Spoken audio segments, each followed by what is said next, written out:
Good afternoon, everyone. Bienvenue à cet événement de l'Institut de recherche sur la science, la société et la politique publique.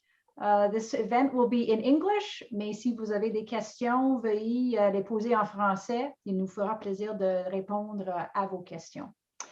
So welcome, everyone, to this installment of our Food for Thought series, which today is focusing on the grand challenge of reconciliation. We have a terrific speaker with us today, Tosh Southwick, who is a member of the ISSP's advisory committee. And we have a moderator in the form of Sandra Shillow, who is the lead of our research and engagement cluster on inclusive innovation. Before getting started, we wanted to begin with an Indigenous affirmation. Thank you, Sandra, for sharing the slide. We're not seeing the slide, Sandra. I've shared it. My apologies. Might be a lag.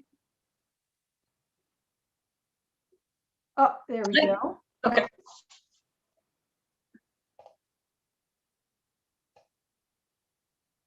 Great. So I would encourage everyone to read along with me here. This is the University of Ottawa's Indigenous Affirmation. We pay respect to the Algonquin people who are the traditional guardians of this land. We acknowledge their long-standing relationship with this territory, which remains unceded. We pay respect to all Indigenous people in this region from all nations across Canada who call Ottawa home. We acknowledge the traditional knowledge keepers, both young and old, and we honor their courageous leaders, past, present, and future. Thank you, Sandra.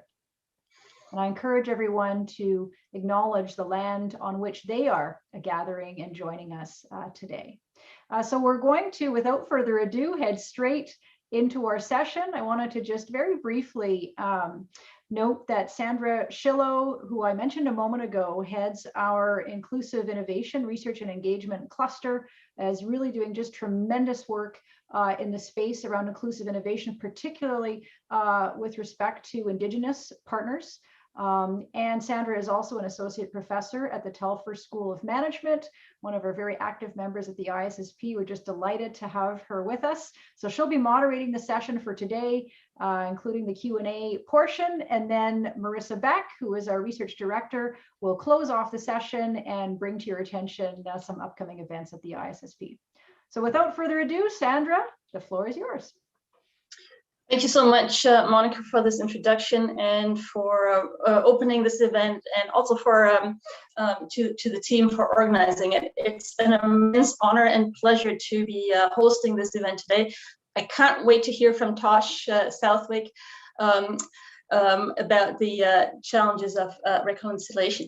Before we go there, just very briefly, I'd like to just quickly touch a little bit on the work that we've been doing and some of the events that we've been having for those of you who've maybe followed us along and or are new to this. One of the frameworks that we're using is the framework of inclusive innovation, and inclusive innovation has become a bit of a buzzword.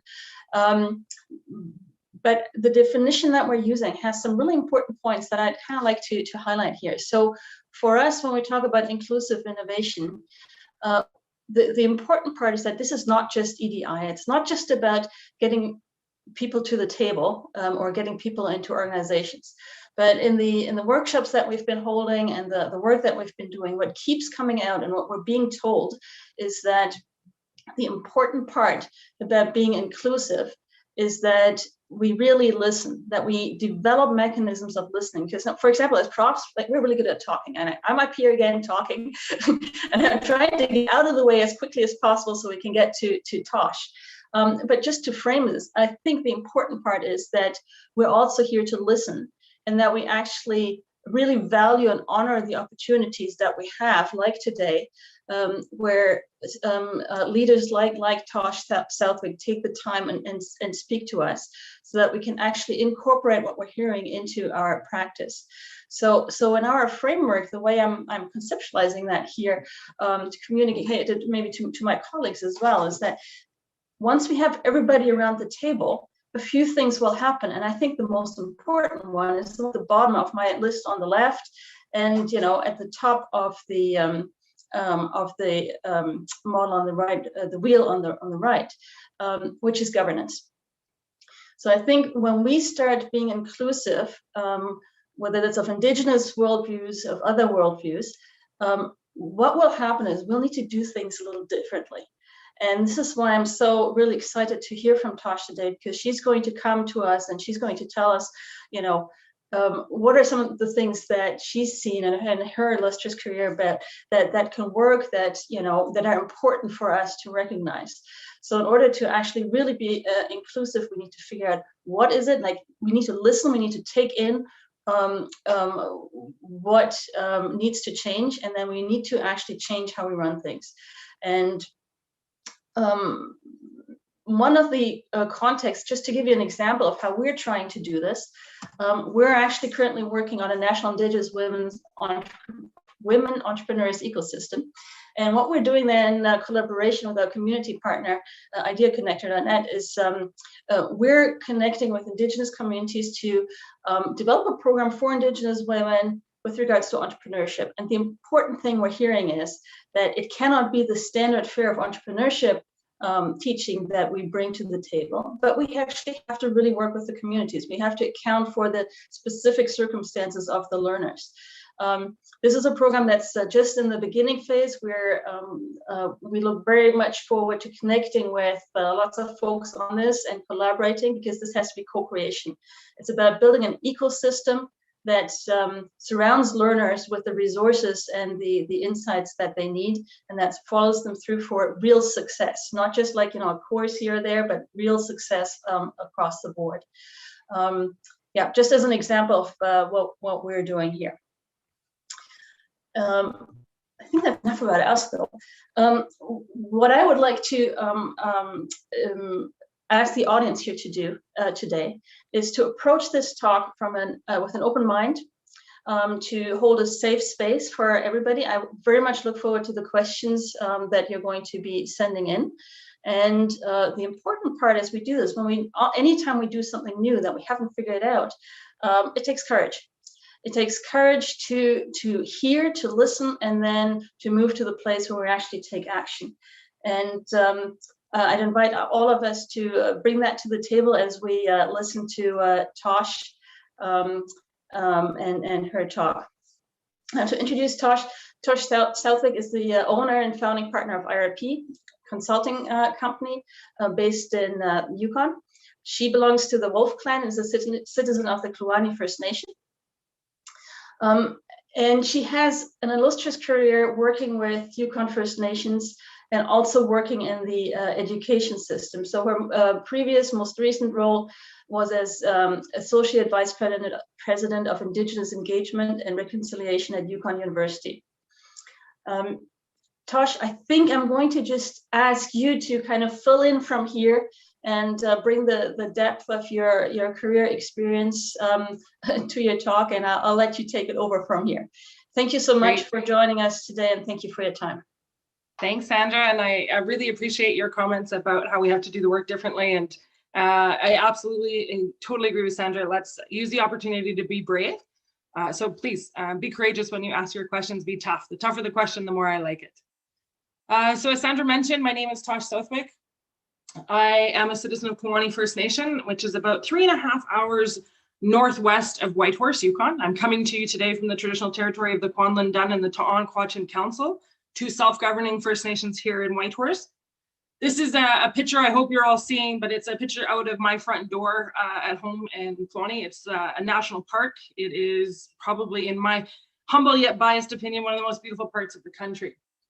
I come from one of the largest families in the Yukon. I come from a matriarchal community where education, although a tough past, we have 4 generations of my family go to residential school. I'm the first generation not to go to residential school. Education still remains a big part of our lives, a transformational journey. I think that really highlights the resiliency of Indigenous people across the country. And for me, has been a passion about where reconciliation really finds its roots, particularly around opportunities to be innovative.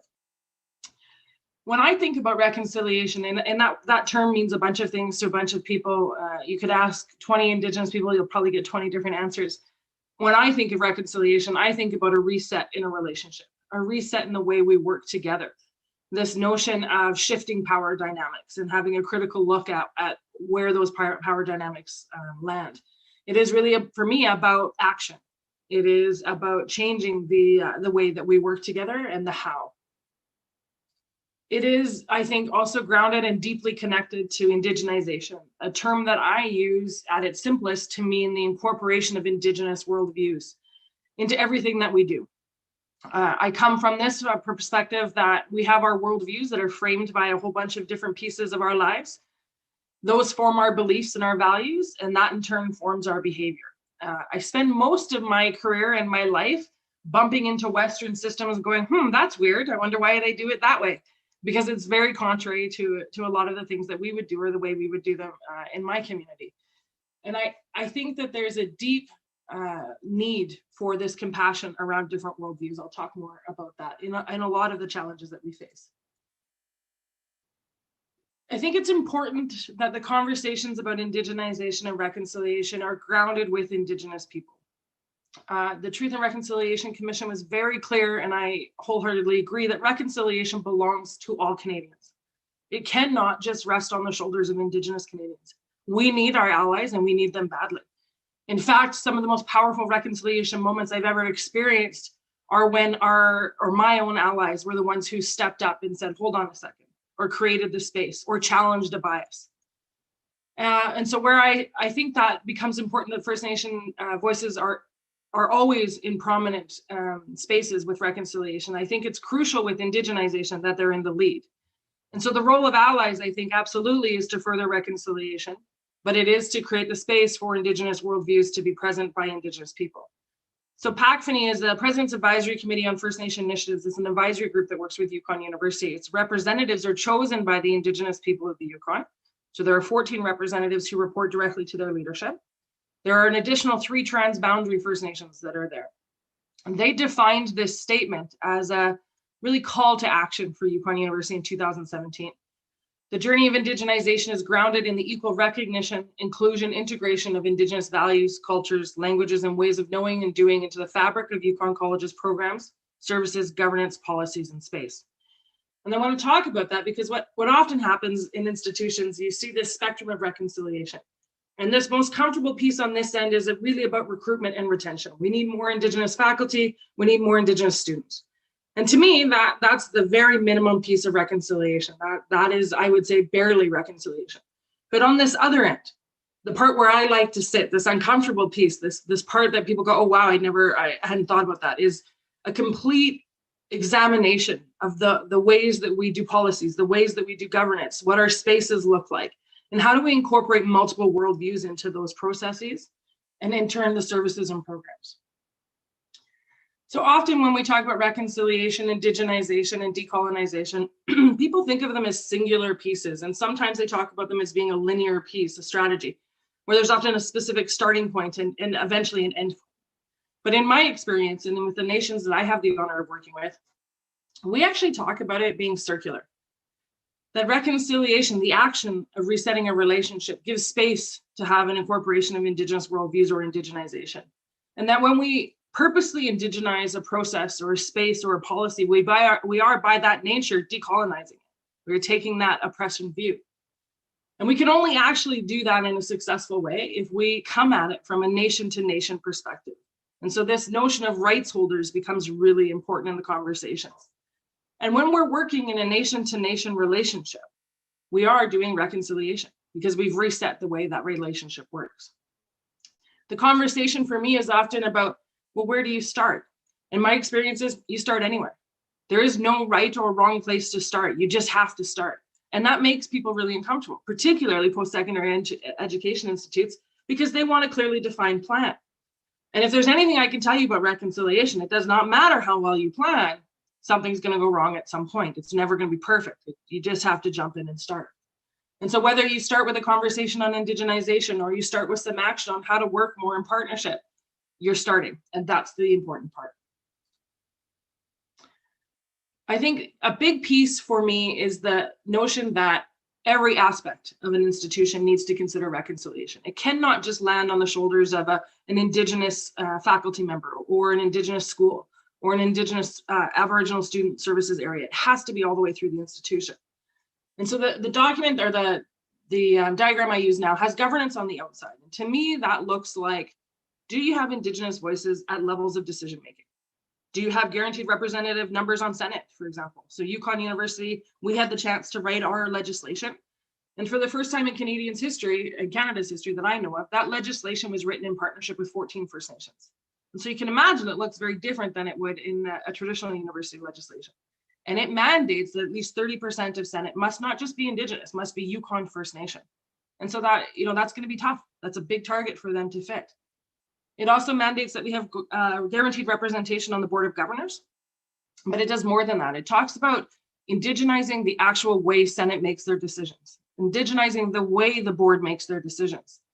You want to make a group of academics and board members nervous, you start your meetings with an opening prayer. I'll tell you, the dynamic looks quite different as you walk through it. Once we have that layer of governance, and this is probably an area I see very little action in post-secondary, but probably one of the most necessary. I think space is an area post-secondary institutions are very comfortable with indigenization and reconciliation. Many will have a gathering space, many will have commitments to increasing the Indigenous art that's on campus and the representation. But when I'm talking about reconciliation in terms of space, I'm talking about a recognition of things like Indigenous worldviews of connection to the land. I'm talking about the colors that we use. I'm talking about the design of the buildings. I'm talking about the physical representation of Indigenous ways of being, knowing, and doing. And so it's a much deeper piece than what we're used to. When I talk about the indigenization of reconciliation and policy, it's about the incorporation of Indigenous worldviews into the policies that guide our institutions. And so an example of that for me is not that we remove all of the Western piece of a policy, because let's face it, policy is very Western in of itself, but that we incorporate Indigenous worldviews in there and that they're for everybody. I'll give you an example. Most institutions have a dispute resolution process within them. And Yukon University was no different. It was a policy that the policy people at Yukon University said, we want to, you'll hear my dogs going shortly, so I should have mentioned that at the beginning. I do have dogs and I do have kids. So you never know when they're going to pop up. So what we ended up doing was looking at this dispute resolution process and said, yes, we want to keep this Western view on a hierarchical process where you put your grievances through that process. But we also want to offer every Yukon College employee, Yukon University employee now, an opportunity to go through a very Indigenous process of dispute resolution. And for us, that's a circle. And so we ended up writing a policy that gave everybody an option. You can go through this process or you can go through this process. And ultimately it comes out looking as a policy that upholds both ways of knowing, being, and doing is equally important. When we're talking about programs, and I'll give you some concrete examples in a moment, this to me is about everything from the way we design course outlines, to the authority on the people who design what truth is, to how we stock our libraries and decide what books are in there. The programs piece takes a lot of work. It's also probably the area that challenges traditional academia the most. Who gets to review a course outline? Who gets to say what's right or not? How does academic freedom fit with the conversation of reconciliation? This is the brave, courageous pieces that we're talking about. In services, I think there's a lot of comfort in post-secondary institutions. Generally, what you'll see is Aboriginal support areas. There's an important conversation to be had here about how we integrate indigenization and reconciliation into everything from how students get their ID cards to how students access internet support or IT support. And I want to give you an example of something that I think crosses boundaries. This is Elder Randall Tletlichi. I've had the honor of working with him for a number of years. He is something I point to often as a great example of reconciliation on all of those levels that we've just talked about. So in terms of governance, Randall Tletlichi holds a place of advisor at Yukon University. We will often seek out his advice on how to approach different things. And so he is involved at the governance level. In terms of services, he's an elder on campus. But in terms of policy, we pay him the same rate we pay our PhD faculty, which is acknowledgement that he is a knowledge holder. He's a respected elder from his community, and that his credentials just come in a different way. And so that's a big power shift to have at an academic institution. to cause that type of conversation, we needed to be committed to embedding that into policy. In terms of services, we recognize that our students, 30% of Yukon University students are Indigenous, that their method of support might be different than a traditional counseling model. And so he has that role at the institution. In terms of the space, we would say his classroom is outside by a fire. We acknowledge that that is the space that he holds sacred, and we make sure that we put as much money and resources into that space as we would into technology of the communities. And we hold that and use that as just as valid in terms of pedagogy as we would a classroom or a different way of teaching. The words that we use and how we approach these pieces. Stakeholders, people are really, universities are comfortable with that conversation. We need to go out and talk to our stakeholders. And I agree, we absolutely do.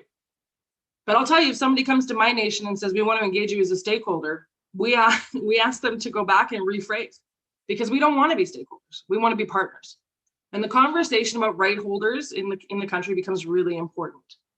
In my territory, we have 14 First Nations, 11 are self-governing and hold the same authority as the territorial provincial premier.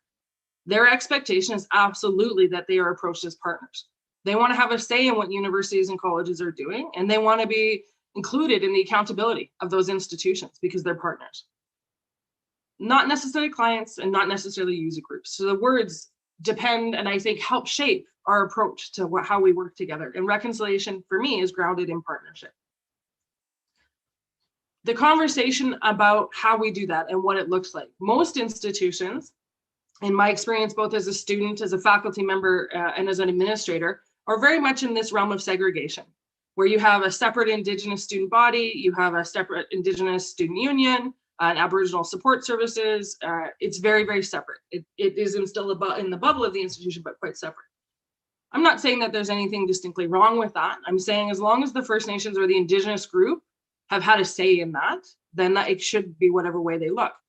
Yukon College, for example, we were told by the 14 First Nations they wanted a model of integration and inclusion.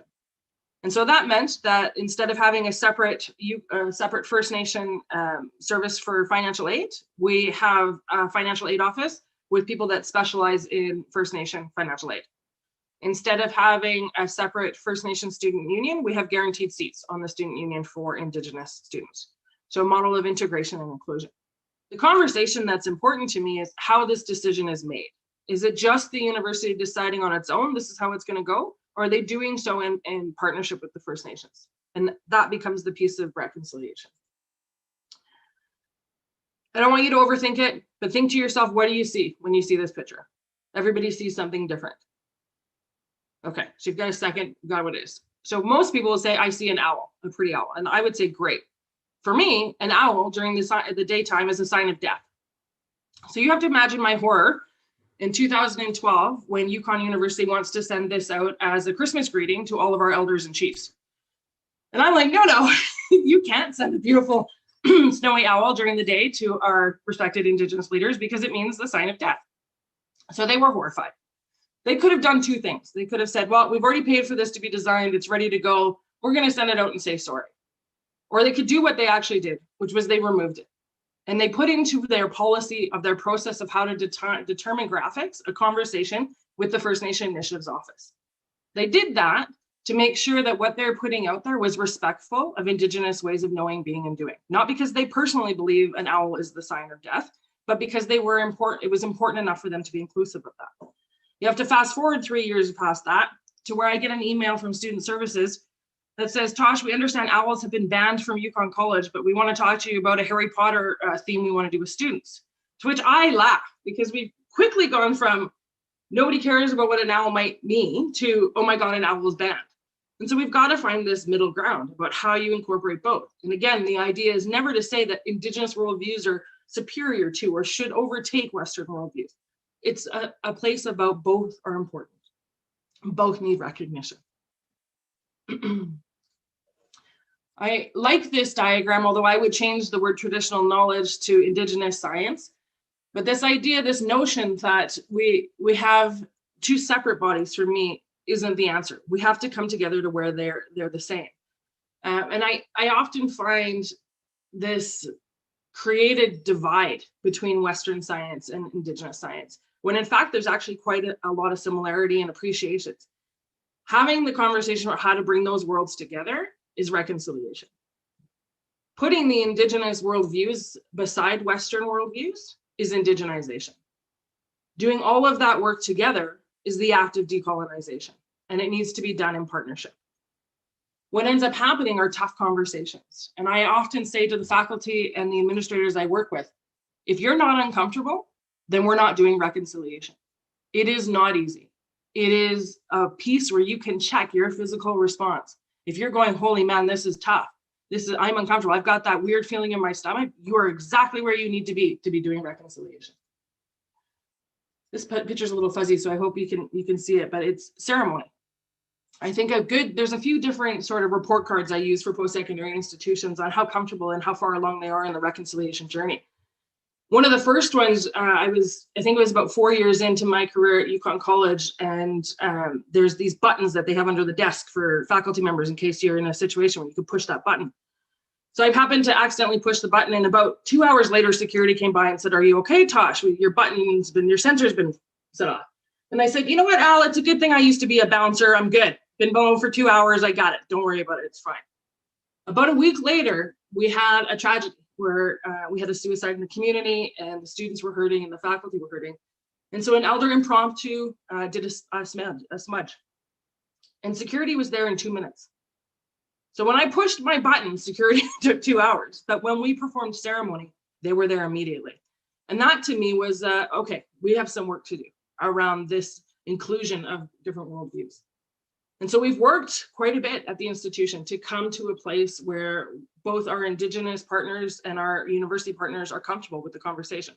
Neither are particularly 100% happy, but they're comfortable. And so the word consensus that I like to use doesn't mean everybody's thrilled with the decision, but it means we can live with it, that we've met in this middle space that we acknowledge is a compromise on both sides. And so consensus, when we leave that room, is yes, I can live with the decision that we've gotten to. And so on ceremony, we have specific areas on campus where ceremony can happen. We have notices that go up for those students and those faculties who may be impacted by the smell, but we still are allowed to do ceremony, and it doesn't have to be planned out in weeks in advance.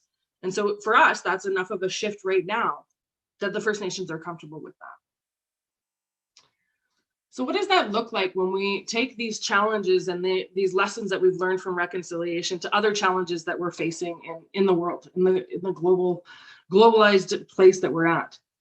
For me, when I continue to come back to is institutions' desire to have this conversation about everything must be equal. But that's always been a confounding thought for me.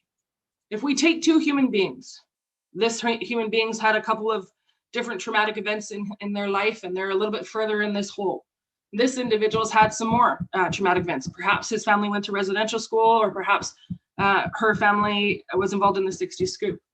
If we base our programs and services on the model of equality, that everybody gets the same thing, then this person's not actually ever going to get out of the hole. This person will, because the length of our programs and services has been there. But if we base it on equality, this notion of fairness, this notion of we're actually going to give you the programs and services you need to help reach where you're at, to meet you where you're at, then a different thing starts to happen. And so what does this look like in our institutions? Well, this looks like guaranteed seats in our nursing programs for Indigenous students. This looks like having elders on campus that are in the same office spaces as counselors.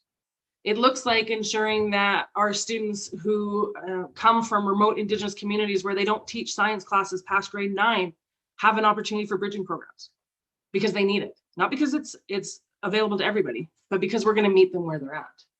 And I think when we talk about inclusion, when we talk about this diversity and the Black Lives Matter movements, all of these pieces, this fundamental conversation about fair and equal becomes important with programming. Open dialogue. I don't think we do a good enough job even at post-secondary institutions where we're supposed to honor this space of dialogue, of tough conversations, of doing open dialogue. In my experience, when I started at Yukon University, it took me a year of trying to get into meetings because people were scared I was going to follow them around and call them a racist. I had to follow the coffee cart around the institution, around the campus to find meetings, and I would just crash them and say, what's going on here? Let's have a conversation. I made assumptions about what my colleagues knew about my culture and about my people. I thought that everybody understood how clans worked and how elders worked, and they made assumptions about what they were okay to ask. And so a big part of my career has been creating those safe spaces, those places where we can have open dialogue, because that's how we're going to get to the conversation of shifting what needs to be shifted. Precedence is huge. It takes one school, one faculty to make a precedent in a policy that has impact across the board. So that need to be courageous, even if you are an individual or one faculty, is incredibly important. So I will often tell my Indigenous colleagues across the country about precedents I've seen in post-secondary institutions, because it makes them that much easier for them to take to their communities and their presidents and their senates and say, actually, it is being done. Somebody's already done it. And so we don't need to break that path. We don't need to break that trail. It's there. So precedence becomes really important, particularly with policy. This notion of semantics. Words become really important, and they represent our worldview and they matter. And I'll use the term white paper, for example. Lots of my colleagues will say, well, I want to present this white paper on climate change to the First Nations. And I will say, you know what? You can call it whatever you want, but nobody's going to invite you to the community to present a white paper. And they will go, really, why? And I will go, Google it. It's a good story. Google it. Words and semantics matter. And I want to use the term settler, for example. The term settler comes from academics, comes from Indigenous academics, but it comes from academics. And when we took that word back to our 14 First Nations, they unanimously said, no, we will not call people settlers. We don't want to call people settlers because we don't think it's an accurate statement. It implies that this place was not settled when it was. It implies a division that we no longer accept. We don't want to further the divide. And so we don't have an alternative. The piece that was important for me wasn't that we didn't decide on the word, but that we had the conversation with our Indigenous partners, and the institution led that. So semantics are important. The words that we choose to use become important. And academics have their own lingo. Researchers have their own lingo. And so one of the places we can start with is semantics. This acknowledgement of different worldviews, just like the owl I showed later. When we're talking about inclusion and diversity, when we're talking about global challenges like climate change, like patriotism, like all of these parts that are coming out, when we're talking about global challenges like Donald Trump, it is fundamental, not that we accept all different worldviews, but that we understand that we all see the world differently. The way I see the term family, and I'll give you a story. My oldest son, when he was younger, started working at the Source and electronics department store. And they had a policy that said, on Tuesdays, your family gets a 35% discount. Well, family, to that person that made that policy from Staples and Best Buy and whoever, meant your immediate family. But family in the Yukon means a very different thing. And so within a couple of weeks, his manager was like, why are your discounts so high? And Colson, my oldest son, he's got 30 aunties. He's got hundreds of cousins. He's got 7 grandmas. And so they had to change the policy nationally. So worldviews become really important in the work we do. And and like I said, you don't have to agree with everything, but being accepting that we see the world differently becomes crucial. Brave conversations. I'm going to keep going back to this piece. We will not solve these challenges unless we have brave conversations. This notion of being an ally in this work, how do you find that comfortable space? Challenge those biases.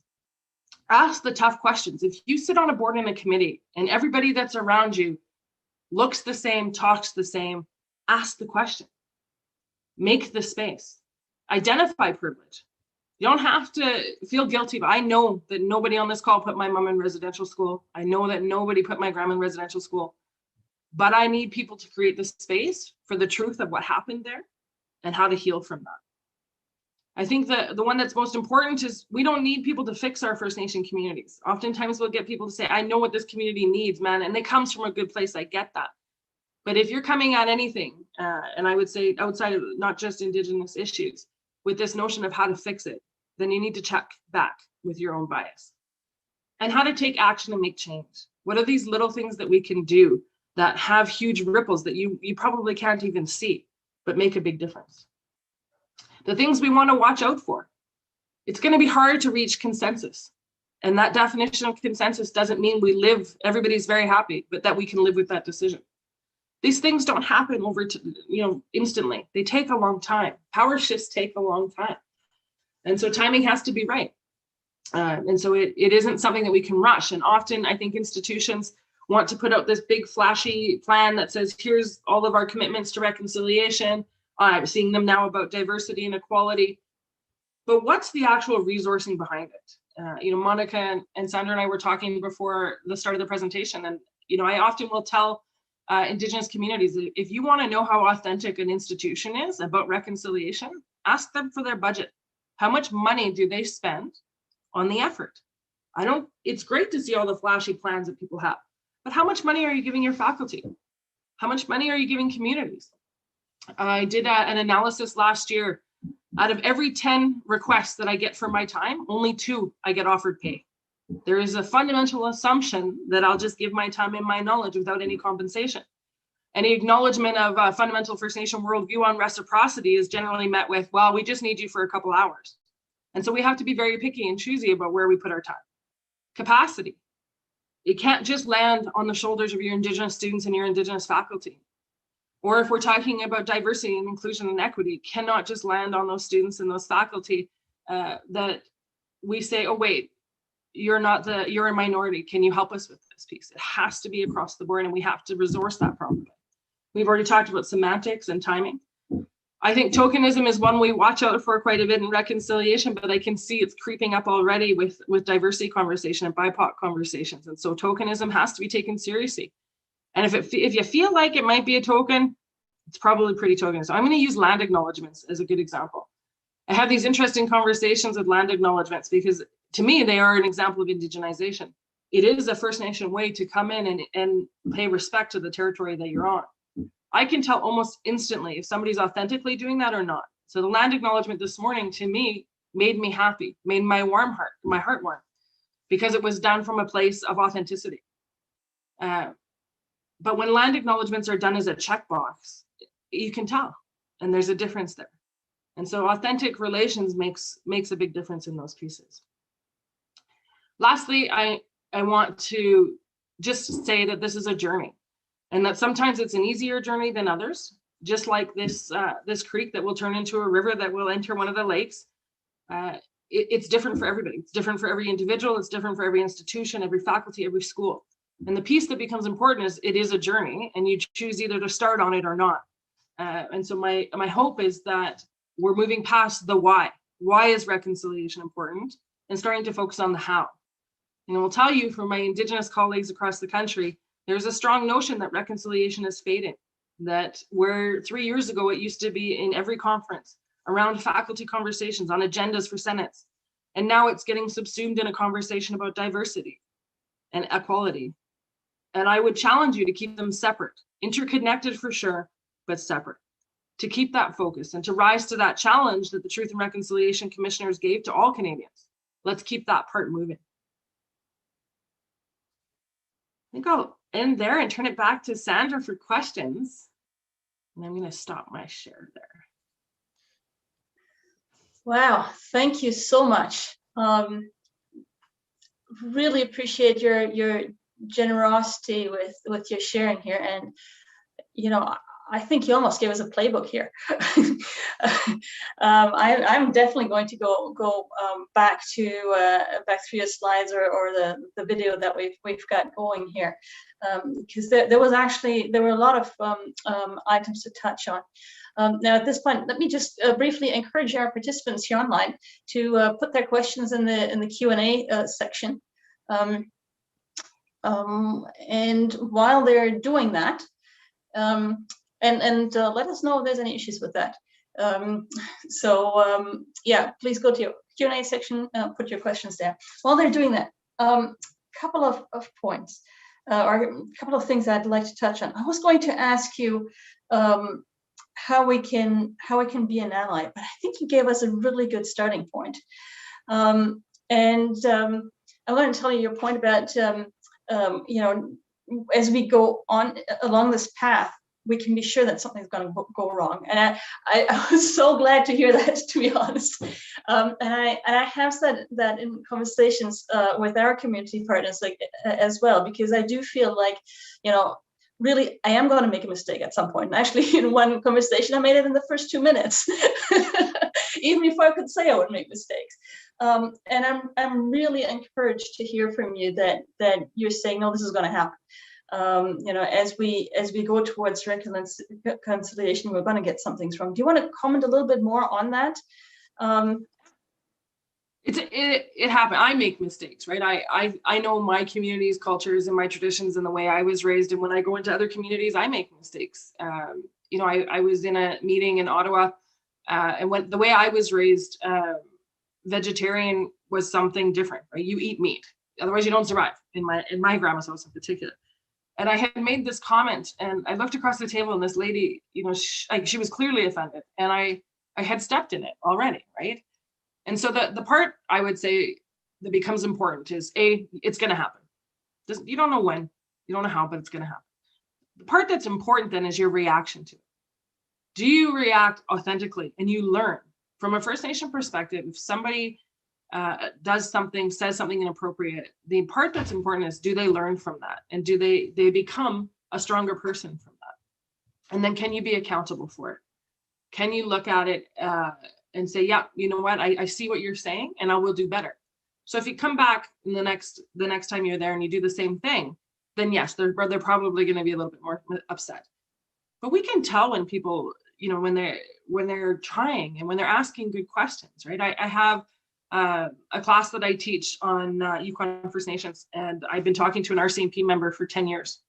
The very first time I met him, he questioned, he was brave, and he said in a space with other RCMP officers, I want to know about the good parts of residential school. And that's a brave conversation to have. And he and I still have conversations, probably monthly, about different topics. And I choose to invest in him because I think he authentically wants to know, and he's trying to learn as a person. He has become one of the biggest champions for reconciliation in this territory. But if I had gotten upset and offended right off the bat and written him off, then he and I wouldn't have that, and he wouldn't be the champion that he is. And so I would say, yes, it's going to happen. Your reaction and the ability to be authentic and learn from it is what will make the difference. Wonderful, thank you. And we've got questions coming in here now in the Q&A as well. I think you're seeing them as well. First one is, what is the biggest mistake you observe that people make when trying to reconcile? Good intentions don't always have good impact. Yeah, it's a great question. It goes really well with what we were just talking about. I think this desire to fix us, that we're broken, that if only these few things had happened. So I'll use the example of clean water, clean drinking water across Canada. It is an incredibly complex conversation. It is not just as simple as, well, if you trained some members from your nation to build a water treatment center, it would work. So this desire to fix is a piece that I see that often comes from good intentions. People are generally committed to, yes, there should be clean drinking water.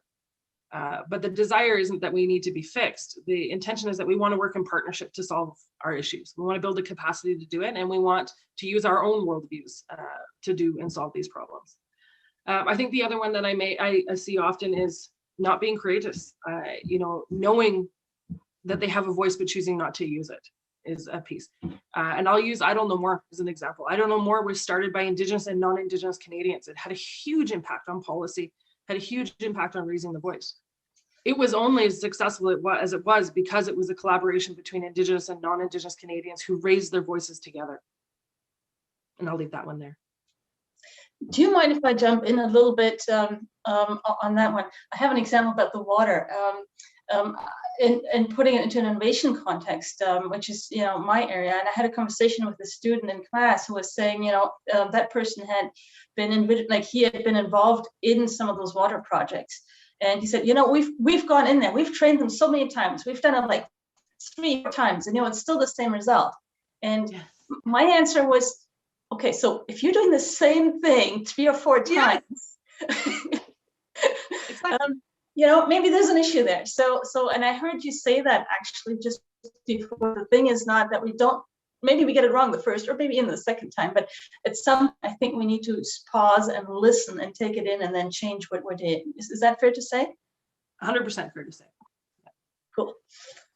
Okay, next question. What is a respectful way to learn about Indigenous world use without being extractive? Yeah, first, I really want to acknowledge the person who asked the question because extractive is sometimes how it feels. And I appreciate that acknowledgement. I think that's amazing. I think there are so many opportunities right now, whether it be large scale MOOCs that are being put on by big universities to the number of resources and books. there is a CBC list of the top 100 Indigenous resources. I would start there and reading.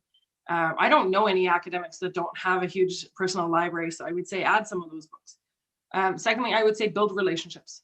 If you don't have any Indigenous people in your life, look to build relationships, whether that be colleagues, whether that be elders, whether that be people working at friendship centers, because it is the people that I have a relationship with that can text me at 3 o'clock in the afternoon and say, I don't know if I'm doing this right. How do I do this? And I will give them the time to do it because it's a reciprocal relationship. Wonderful, thank you. And we've got a question from Chris here. Do you have suggestions for organizations on where to start? What resources exist out there for businesses? Yeah, so Chris, in terms of organization, the single most effective thing I've seen, whether it be for academic institutions or businesses or government departments, is mandatory training. Lots of people don't like that word mandatory, and there's a whole bunch of reasons around that. But I'll tell you, we built a one-day-long course with 14 First Nations on what they wanted the average Yukoner to know about them. And the institution was brave enough in 2007 to make that mandatory. And it fundamentally shifted not just the institution, but the entire territory. How we interact with RCMP, child welfare systems, government policymakers all have to take that course now. And it is really hard to talk about reconciliation and indigenization across the table from somebody who has never been informed about the Indian Act. And so if we can get that baseline education out there, it creates these launching points and these champions and these people who can see themselves in a role. So I can go into a procurement office in the Yukon and say, let's talk about indigenization, and they'll get what I mean because they've taken a course on what's in the Indian Act. They understand what self-determination means. They understand some of that history piece there. What resources exist out there for business? I think there are, like I said, lots of different books that are out there. There are at least a dozen speakers in every province or territory who can help. I think there are opportunities like Congress and other places for businesses to look at what's been done so they can take those ideas and bring them into their own sector. And then lastly, I would say myself, this is my firm. This is what IRP Consulting does. So feel free to reach out. Super, thank you very much. And I think I also heard you say earlier that start anywhere, as long as you start, right? Yes, Sandra, exactly. Start anywhere, exactly. Okay, next question. This question is on reconciling worldviews. A scientific materialist worldview is difficult to reconcile with religious, Christian, Jewish, Muslim worldviews in terms of the belief in the creation of the world and dynamics of good and evil. Indigenous worldviews are different again and plentiful. Can we reconcile plural verses instead of a universe? Yeah, I mean, my answer is yes. And I'll tell you what, I think the best teachers, the best professors I've ever had are not the ones that tell me the way things are, but are the ones that present to me the different ideas, the different ways it could be, and then give me the skills as a critical thinker to decide for myself which make sense to me, which are true to me. And so when you're writing a course outline, it's okay to say to your students that there are difficult ways or many different ways to reconcile creationism or the way the universe is started. Here's one example, here's another. And you know what, probably the example I'll tell you is there's a history of Yukon First Nations at Yukon College. It's been taught for 40 years. And when I took that course, I was astounded because nothing in that course represented my people or the things that I had learned. And so fast forward 20 years later, I get to work with a new colleague. She gets to take over that course. She's going to teach it for the first time. And she says to me, Tosh, let's co-design it together. And so we did. And so the very first course, the very first class in that course, students learn about the creation story of Crow from a Tlingit perspective. And then they learn about the Beringia land bridge. That faculty member does not say any one of those is more important. She just presents it and she gives the feedback on that part. And then they have a critical conversation about it. She presents that way all the way through the class. And at the end of it, the students, First Nation students feel like, okay, somebody actually thinks that my way of being is just as important as anybody else. But more importantly, the students come out with an inclusive understanding of the history of the Yukon. And so, yes, I think that we can reconcile them. What we can't do is at any one point in time decide that our way is the most important and the only way. And when we talk about the history of colonization in the country and universities' role in that, it's because that's what we've done. We've said, here are the books that are important, and so they'll be in the library. Here's the way that we learn. So you'll be in the classroom with 4 rooms and a test between September and July. Those are dominant theories. And so we can reconcile it, but it's hard work. but we're getting better. Thank you. We've got a question here from Peter. By deconstructing colonialism in an organization, will that help in other intersectional diversity and inclusivity issues? Yeah, I fundamentally believe that. I think that the lessons that we learn from decolonization and reconciliation and indigenization will help with the other diversity and inclusivity issues, because it allows us to take a step back and examine our bias. It allows us to take a step back and say, there is a dominant worldview at work. I can't tell you how many times I've been told in my life, I'm so jealous of First Nations people because they have a culture. I don't have a culture. And I found that really confusing for years. And I would say, well, you do have a culture. That's why Christmas is a holiday. I mean, you just live in it. And so you think it's normality. And when we made our class mandatory, we had tough conversations with the union, and we had union members and faculty members said, no, why should I have to take a one-day course on Yukon First Nations when you don't have to take a course on my culture? And I would say, well, I did, because I went to public school for 12 years and then I went to university for 8. So I absolutely did take a course on your culture. So for me, it's about pointing out the dominance a lot of times, that this isn't the norm. And when we're talking about diversity and inclusivity issues, it's about creating the space for different viewpoints to come in. And so I absolutely think colonialism isn't just about Indigenous people. And may I add to that as well? So I'm not Indigenous. I probably could be counted in the intersectional diversity and part there in various ways. For me, coming at this, in my view, the organizations like we have them, especially educational organizations, but I've also worked in the public sector, and I think many businesses as well. There are aspects about that don't work for most people, I would argue. And some of these aspects actually happen to be the ones that, whether it's Indigenous people or, other diverse groups, as we call them, they notice first because they may be more affected by them. But from my personal view, I think some of these issues, they're really detrimental to many of us. And if we can have conversations around how we might run things differently, I actually think my hope and thinking is that this is really going to help all of us develop better institutions. And Tosh, I really liked your example there of the dispute resolution mechanism that you mentioned. I think in many organizations that's a real crunch point where power relationships become so obvious. I think the many organizations actually have developed an art to protect the organization through the hierarchical process, as you called it, and there's really a really big power struggle between the individual who may have a grievance, a legitimate grievance or not, and then it becomes this power struggle, and I think anybody who's kind of running into issues on that front will pretty quickly realize that it's a bit of a difficult road to go. So I'm really curious to hear a little bit more about your Indigenous circle and the dispute resolution on that front, and how that maybe relates to addressing the decolonization as well. Yeah, I mean, I would say that is an example of a process that probably took about 2 years to build, but failed in the end, hasn't actually been implemented because the institution didn't resource having elders that could do the circles. So it's still on the table. They're still having a conversation with it. The power dynamic that shifted there for me, it was actually the union that became the biggest supporter because they saw the value in the circle format for their members and the holistic approach. And so oftentimes when we're talking about these power changes, and it goes back to that conversation about colonialism and deconstructing that, where we see these bright lights that, like you said, multiple people with different worldview goes, yes, this speaks to me. And I use the Yukon as an example, right? Nobody moves to the Yukon for shopping. That's not true. People from Nunavut may, because we do have a Canadian tariff. But the vast majority of people that live here, that have come from outside of the Yukon, do not come here for that experience. They come here because they have a deep connection to the land and they love that piece.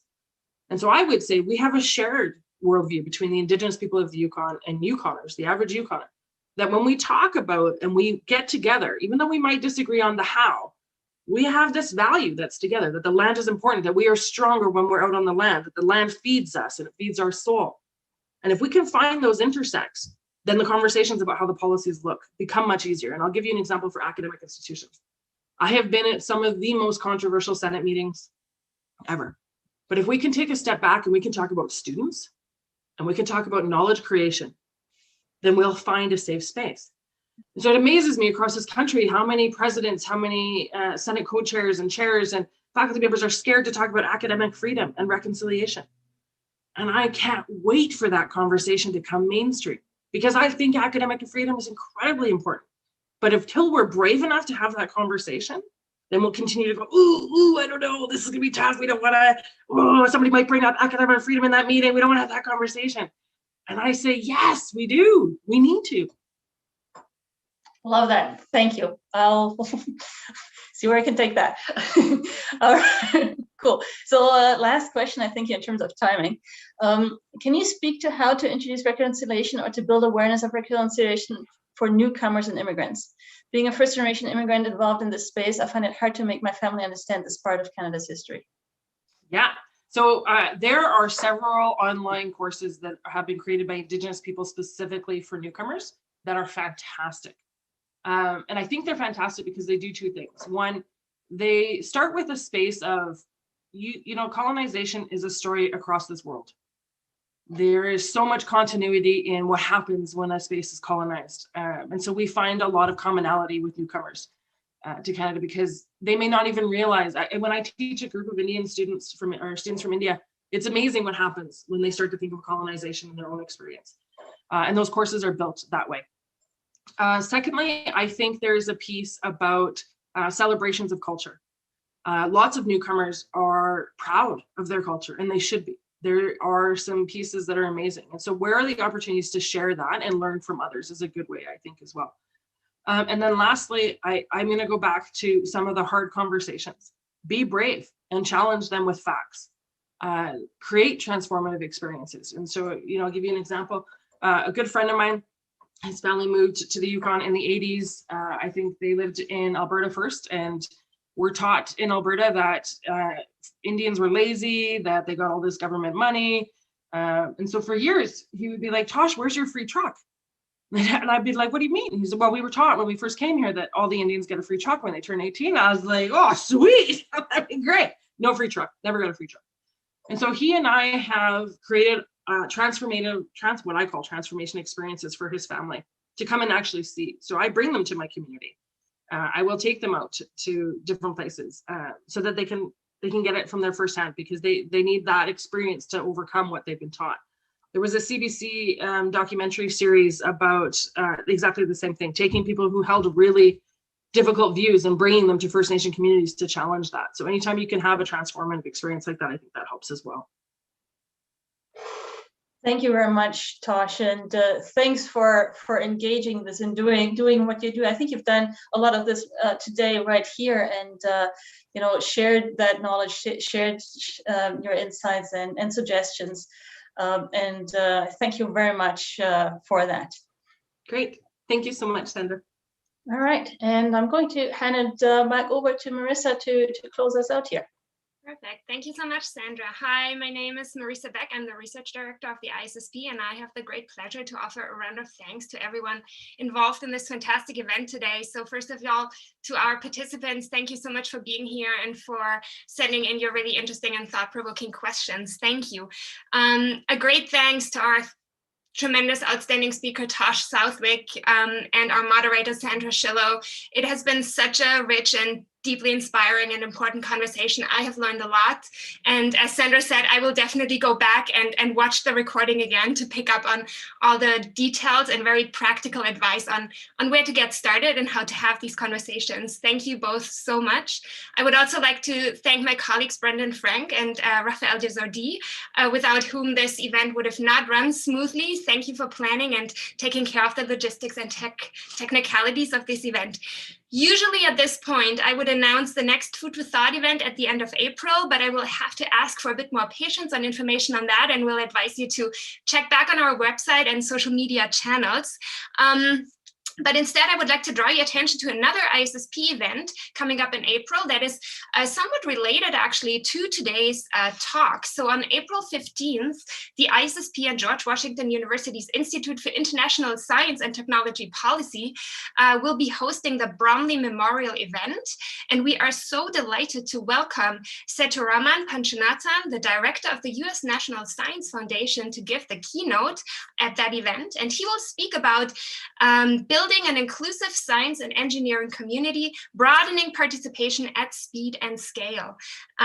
So check out our website to find the link to sign up for that free event. And we hope to see you all there. Thank you very much again to everyone involved, and take care. See you